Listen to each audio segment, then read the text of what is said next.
Hey everyone, and welcome to the very first episode of the brand new Spore Old Creations Reborn, featuring your old classic viewer creations. I know I technically did this back in 2018, that doesn't count, we're doing it again. Now 36 hours as of recording this, I announced on Discord that I'd be rebooting the series, and in 36 hours there was about over 230 creations submitted. Yes, I counted. So it's gonna take a bit of time to get through everything, but I'm really excited to, and I love the variety so far. And so, in no particular order, I am beginning with the creation by Cleric Barrack called the Seconder, a mystical wolf. Now, while recreating Cleric's wolf, my interpretation was of a mystical, feathered, kind of an icy or crystalline wolf, and I wanted to keep that theme going. And so my first choice of this recreation was to start with a wolf base. It's something very clearly wolf, you know, it doesn't really get much more complicated than that. However, I did notice her creation had exoskeleton limbs, and therefore I kept that in mind, and the talons as well. I wanted to try and keep certain features involved, such as the classic nail down face, a technique I don't really use very much nowadays, but it's very nostalgic. It's such an old school classic from back in the early days of Spore, so it's important to me to keep that in because it just feels a bit more reminiscent and therefore more like her old creation. But while I did keep the original nail down face, I did immediately add a couple more feathers to it. I want to add a whole bunch more plumage to the wolf, make it look very fluffy, very proud, give it a bit of a mane, bit of a mohawk, very fluffy arms and legs, all features that Cleric had in her original creation, but I've emphasized and added upon. And when it came to the crystalline additions, I thought they were crystalline.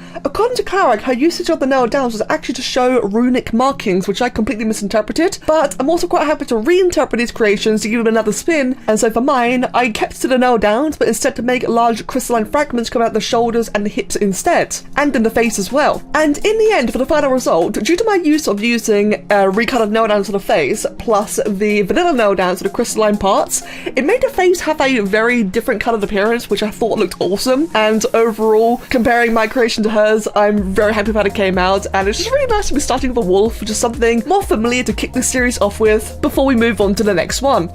And so we move on to the second creation, and that is the Plumper Puffs by Galaxus Plaxus. This was a lovely creature, completely out of my comfort zone and completely out of what I would otherwise normally do. Any of you have been watching me for, I don't know, more than a couple of videos, you'll see that I always try to add a bit of realism, a little bit of science, mostly have my creatures obey the laws of physics and gravity. So having these hilariously bulbous, round creatures completely throws me off, and I tried to reimagine it in such a way where it still obeys gravity while still keeping the original essence of being this very round big creature, and I feel like I nailed it quite decently in the end. I'm really quite happy with this one. The addition of the large tall tail was just something different entirely. I just kind of felt like it would work. It's something I wanted to try out, and I saw that it already had fins on the tip of the tail. I took that feature and multiplied it to give more noise and more detail to the back half of the creature, since it was very front heavy. When it came to the face, I experimented with the eyes a little bit, but in the end I had to trust Galaxus Plaxus's original choice. The soulless eyes she used were perfect. And overall for this creation, I didn't really deviate too much from the original design, I guess really just from the silhouette and the anatomy, but feature-wise, pretty much the same, just something to be a little bit more believable, I guess. But hey, as I say, sometimes less is more, and there's nothing wrong with a simple creation. It really does produce a nice breath of fresh air, and I'm actually really pleased about this one. It's got such a classic Spore look to it.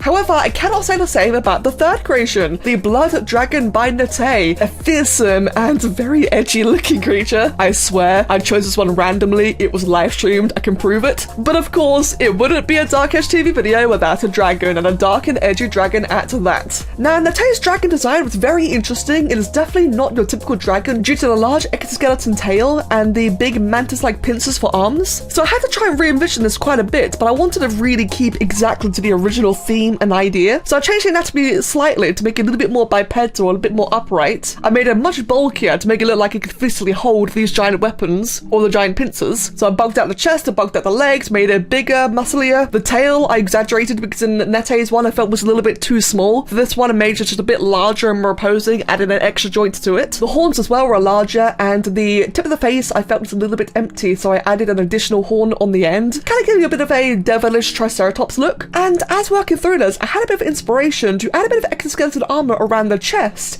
It doesn't really serve any purpose other than just to bulk out the creature a little bit more, give it some more armor, and again an excuse to use more exoskeleton parts, to which I then hid the wings behind the large armored chest shoulder combination. And then for the coloration, I just made it more vibrant. Once again, really trying to keep into the theme of the original creature without massively overdoing it in spikes like I normally would, since I know I have that habit. So I wanted to try keep those a little bit more grounded and quite a bit more like Nete's original design. As well, it's nice to reinvent some creatures. I like to try and keep to the originals and others. However, for our fourth creation, Let's Eat by Medi, I really couldn't quite keep to the original design in the end. Its body design was just like the Plumper Puffs, completely out of my wheelhouse. Not something I normally work with, so this one really required much more reimagining. So I did have to sacrifice some of the original features to try and get this one to work in my vision. I imagined this being a very large, brawny creature, reminiscent a bit of an elephant, so I kept the original exoskeleton limbs because I quite like that style, and the very large hooves, but I tried to make the body just look sturdier, more tank-like. Medi's original also had 2 sets of arms. However, in their one, the second set was really close to their neck. I tried to bring mine downwards so that it just looked more like a Machamp kind of style of creature, since that just makes sense in my mind more. Now, when it comes to the wings and the feathers, I really went ham with this one, and I even added a tail as well. I know the tail's kind of predictable, but before I had the tail, the whole rear area just looked a little bit odd. So a tail was the right call in this case, but adding the great big plumage of feathers, it just, again, just added a lot more variation of noise to the creature, since otherwise it looked very bare bones and naked, and certain areas such as the hips and where the legs met the body, it just looked kind of weird and out of place. But by turning this into a large feathered creature and getting the feather idea from the feathered wings, it feels like everything just kind of flows a bit more naturally. Once again, I tried to keep as many of the original features as I could, such as the large spit part, which I hid as spiky shoulders, the alien eyes, the large ram horns, but I did in the end sacrifice quite a bit. But hey, I mean, when you see it as a final creation, it gives me a bit of a slightly advanced Maxis feel, so I'm quite happy with it. It's a drastic change, but I do find it is quite familiar enough and resembles the original. And then for our fifth, but not final creation, we have this Unnamed Good Boy by Sasha Night Fury. This is another adorable looking creation, and judging by the usage of parts around the entire body, I get the vibe that it's meant to be very fluffy. And so, as always, I started with the main base of the body, trying to make it look as close to the original as I could, though I did make the tail just a little bit more curvy, a bit broader overall. For the limbs, I noticed I was using a certain dark injection limb, which I'm not really a big fan of due to the way it textures and its overall shape. So instead, I elected to replace the spiky ridges with the creepy and cute part. Since 1, it gives me more control over the textures and the shape, but mainly 2, the ridges will now appear in a different colour, and that'll give it some variation. But I didn't want to limit the ridges only to the arms and legs. It felt a little bit secluded, so I added a bit to the tail and to the chest and neck as well to make it look a bit more like a mane. Then after spending a bit of time recreating the antlers, I then decided just to cover the entire creation in fur. Very careful not to use the same part as the original, but rather to use a combination of the Heligmite and the integrated integument mod, so that instead of making every part of it fluffy, I could instead really put emphasis to certain areas, such as the mane, the head, the neck, the arms and legs, a bit around the face as well, give a bit more variety and just make it visually more interesting. And I'm really happy with how this came out. For this creation, I went for a bit more of a HD remake, if you will, or a remaster in such a way, and I think I really captured the essence of the original creation. But like I said, this is not our final creation. Rather, every week on Discord, you have the opportunity to vote for your favorite one to be remade as a ZBrush model, and Sasha Night Fury's one was the winner this week, which means I'll be taking this creation and taking it straight into ZBrush. Now, just like the creation and just like my recreation, I'm going for an HD remake. I want to just add upon the existing creature rather than changing it too much. But thanks to the power of ZBrush, I can make my recreation just look better and nicer overall. So after the initial cleaning up of the body, where I make the mesh a bit tidier, separate some features, and overall make it easier to work with, my first priority was to clean up the anatomy and especially just get rid of those bulbous shoulders and hips that Spore creations oh so famously have. And then after that, it was once again a case of adding emphasis to the large spikes and quills along the shoulders, the limbs, and so on. I wanted to really keep to the original. Instead of just making a brand new model, I wanted to resemble Spore and just it feel familiar, feel recognizable. So I added a ton of these fluffy quills all along the chest, the head, the tail. I can't really simulate the same type of fur technique I used in Spore creation, not easily and quickly anyway, and I'm not really a big fan of fiber mesh either, so it was just a case of adding all these spikes everywhere, leaving the wrists and ankles to remain much bushier than the rest. And then for the rest of the mesh, I didn't want it to be flat, but I didn't want it to be terribly fluffy either. So I kind of pulled the mesh out and made like these little cartoonish bumps all over the place, which I then accompanied with my fur brush to give it a bit more texture, and that way, again, it doesn't quite look so flat. Really going for cartoonish here, but not terribly cartoonish. And then, of course, for the coloration, I tried to keep it as close to the original as I could, so very, very green, but I did add a little bit of yellow and grey here and there.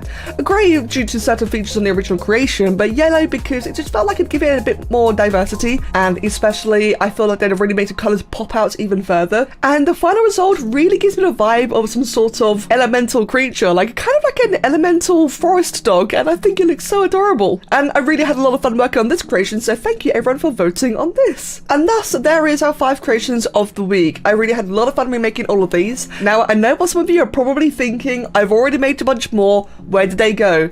It's alright, I'm budgeting 5 creations per video, which means I do have to switch some around per video, but don't worry, I plan to tackle as many as I can. So everyone, thank you all so much for watching. As mentioned at the very beginning of the video, if you would wish to submit your own creations, it is in the Remaking Creations channel on Discord, the one with the little star in it. It's a very large queue, but I'm hoping to get through as many as I can, as fairly as I can. And as always, thank you all so much for the fun, thank you for watching, and I'll see you all in the next video. Cheers.